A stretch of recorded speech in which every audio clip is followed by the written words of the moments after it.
그 다음으로 얘기하는 Chapter 13, 그러니까 13, Chapter 13이라는 법은 개인들을 위해서 만든 법입니다. 이거는 아까 제가 얘기했던 Chapter 11은 비즈니스 하시는 분들, 개인들도 다 하실 수 있는 건데 거기에 비해서 Chapter 13은 개인을 위해서 있습니다. 그리고 이거를 직장인들을 위한 파산 절차라고까지 얘기합니다. 왜냐하면 이거는 고정적인 수입이 있는 분들을 위해서 있는 법입니다. 고정적인 수입이라는 것은 그래도 월급이 제일 좋죠. 지난 6개월 동안 버는 수입이 고정적으로 계속 된다고 그런 전제 하에 그런 분들에게 이 집페이먼트와 또 법에서 인정해주는 생계비를 지불하고 남는 그 여유 금액을 가지고 3년에서 5년 사이에 그 담보가 없는 빚들을 갖다가 줄 수 있는 만큼, 그래서 전체 줄 수 있는 게 1불에 10점밖에 안 된다면 10점밖에 안 줘도 됩니다. 그렇게 해서 할 수가 있는데 이 법의 안 좋은 점은 우선 금액에 한계가 있습니다. 그래가지고 부동산은 담보가 있는 빚은 100만 불 조금 넘는 금액이고 그 다음에 무담보 빚은 33만 6천 불 정도입니다. 그래서 만약에 그거를 능가할 경우에는 Chapter 13이 되지가 않고 그 대신에 Chapter 11은 가능합니다. Chapter 11은 그 큰 빚을 하는 거니까, 그리고 Chapter 11은 기업도 할 수 있고 개인도 할 수 있으니까 그럴 때는 Chapter 11을 써야 됩니다. Chapter 13이 좋은 거는 뭐냐면 집을 이 집 페이먼트가 만약에 정말 늦어가지고 지금 차업 일보 직전에 와 계신다. 그럼 Chapter 13을 하게 되면은 우선 차업 절차를 중단시킬 수가 있습니다. 그래서 그런 뜻에서 굉장히 유익하고, 그 다음에 만약의 경우 지금 요새 론 모디피케이션하고 얘기를 하는데 이거는 벌써 옛날부터 있었던 법입니다. 만약의 경우 지금 가지고 있는 집의 가치가 50만 불밖에 안 되는데 1차 융자가 50만 불이고 2차 융자가 40만 불이다. 그런데 그 자산의 가치는 50만 불 미만이다. 그럴 경우에는 2차 융자된 그 융자를 완전히 그 집에서 리인을 풀 수가 있습니다. 반면에 그러니까 결국에는 그렇게 되면 그 사람들은 담보가 없는 빚으로 바뀌어가지고 내가 버는 수익에서 생계비하고 법에서 인정해주는 생계비를 쓰고 나서 그 다음에 담보 있는 거를 자동차와 집 페이먼트를 하고 나서 남는 금액만을 가지고 그 2차 융자 지금 풀려버린 리인을 벗겨버린 그 융자 금액마저도 담보 없는 빚처럼 취급하면서 그 있는 금액만 가지고 페이를 하면 되게 돼 있습니다. 그래서 제가 볼 때는 몇 번 전화 오신 분들 중에서 Chapter 13이 될 수 있는 분들이 있었습니다. 그래서 그런 분들한테는 이게 굉장히 유용한 절차가 될 것 같습니다. 다만 만약의 경우 그렇다 그러면 집에 FT가 엄청 많은 경우, 그럴 때에는 그렇게 다 보호는 못 받습니다. 미국에서 이 파산법에서 제외해주는 소위에서 exemption이 있습니다. 그 exemption이 어마운트가 집에 대해서는 5만 불에서 15만 불까지 있습니다. 그래서 만약의 경우 15만 불은 어떤 분들이냐면 나이가 55세가 55세로 제가 알고 있는데 어쩌면 65세일지도 모르겠습니다. 그리고 아니면 몸에 장애가 있다든지 이런 분들을 위해서는 15만 불까지 보호를 해주고, 안 그럴 경우에는 한 5만 불에서 7만 5천 불 이런 식으로 이렇게 보호가 될 수가 있습니다. 그런데 만약에 내가 가지고 있는 집에 FT가 많이 있을 경우에는 아까 부동산 가치가 너무 낮아가지고 그 2차 융자는 아예 없애버릴 수 있는 반면에 지금 우리가 가지고 거기에 있는 에퀴티 포션에서 exemption amount를 제외한 금액은 내놔야 됩니다. 그러니까 그것이 Chapter 13의 절차입니다.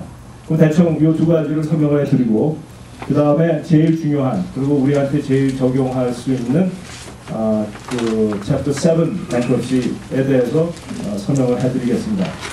이 Chapter 7이 바로 우리가 얘기하는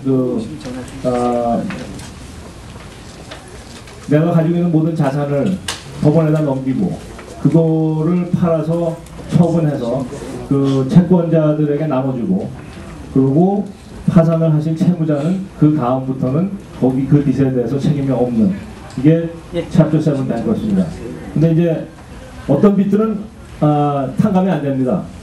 미국의 IRS에 밀린 돈이라든지, 아니면 뭐 종업원 월급에서 받은, 아니면 우리가 그때 모아놓은 정부에다 내야 되는 세금 같은 거, 그런 것도 안 되고, 그다음에 만약에 뭐 이혼을 했는데 뭐 자녀 부양해주는 뭐 이런 거 하기로 했던 거, 그런 거 뱅크러시에서 없애고 그러지는 못하게 되어 있습니다. 그렇지만 그런 거를 제외하고서는 모든 빚이 탕감이 되고, 그다음부터는 새롭게 시작할 수가 있습니다. 특히 전문직을 가지고 계신 분들, 뭐 변호사, CPA 뭐 등등 이런 분들은 뱅크럽시 파산을 신청하고 나서 그 다음 날부터 계속 그냥 옛날에 하던 비즈니스 직종을 계속 하면서 돈을 벌면은 거기에 대해서는 더 이상 터치를 못하게 되어 있습니다. 그만큼 이 미국의 파산법은 파산 신청을 하고 난 그다음부터는 그 옛날 빚에 대해서 쫓기지 않아도 되고 새롭게 시작할 수 있게 만들어진 것이 챕터 7 범입니다.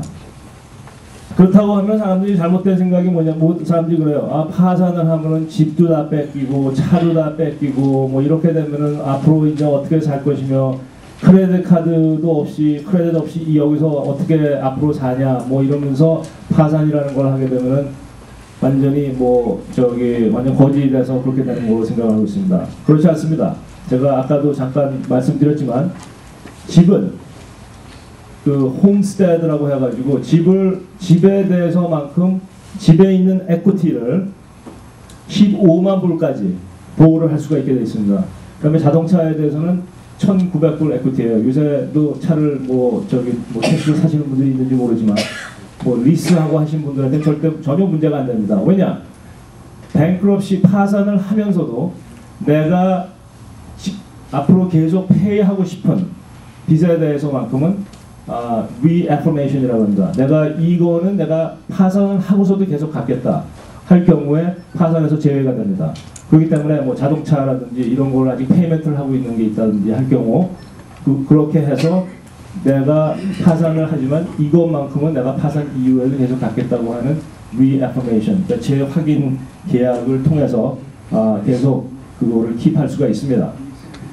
또 한 가지는, 만약의 경우 지금 어떤 분들은 소송이라든지 이런 게 지금 막 들어와 있어요. 근데 확실히 요새 경기도 안 좋고 하니까 그러니까 내가 잘못한 건 하나도 없는데도 소송이 들어올 때가 있습니다. 그거를 싸우다 보니까 경비가 지금 엄청 들어가. 아시다시피 저도 변호사 생활을 하고 있지만은 변호사비가 장난이 아닙니다. 돈이 많이 들어요. 그럴 경우 잘못 가릴 필요가 없습니다. 그냥 파산 신청을 하게 되면 그 소송 자체가 중단이 되게 되어 있습니다. 그거를 automatic stay라고 합니다. 자동 중지예요. 그렇게 되면은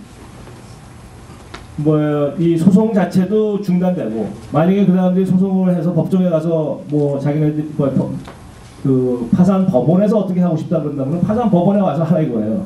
그 파산 법원에서 하는데 내가 가지고 있는 자산은 이게 다야. 그러니까 너 만약의 경우 거기에서 네가 이겨가지고 여기서 가져갈 게 있다고 생각해서 가져가려면 거기 너도 가서 리스트에 올려가지고 줄 서서 기다려 하는 게 이 챕터 7에서 자동 중지라는 조항입니다. 그러니까 그거를 잘 활용하시면은 그 다음에 차업 이런 거 들어오는 거 전부 다 이거 뱅크럽시를 함으로써 모든 게 중단이 돼요. 그런데 그거를 할 때 여러분들이 아셔야 되는 거는 이 뱅크럽시를 하기 전에 제가 계획된 파산을 하시라고 제가 말씀드리는 겁니다. 왜냐? 이러한 법 조항들을 알아가지고 이거를 가장 잘 활용할 수 있게끔 활용을 해서 사업을 앞으로 계속 할 수 있게 하시라는 얘기예요. 우선 아무래도 파산을 해야 되겠다고 판단이 서시면은 더 이상 특히 담보 있는 이런 것들, 융자 페이먼트 같은 거 그런 거 그냥 중단하세요. 왜냐? 그 사람들이 돈을 안 내가지고 집을 차업하겠다고 들어오든지 할 때에 그때 가서 뱅크럽시 하게 되면 다 중단돼 버리거든. 그러니까 조금이라도 돈을 캐시를 모을 수 있다 그런다면은 아무래도 파산을 해야겠다 한다면 그렇게 해서 모으시면 됩니다. 그러니까 페이먼트를 할 필요가 없는 거예요. 왜냐면 그것마저도 빚이니까 이왕 빚을 탕감을 받을 거라면 그것마저 탕감을 받으시라는 겁니다.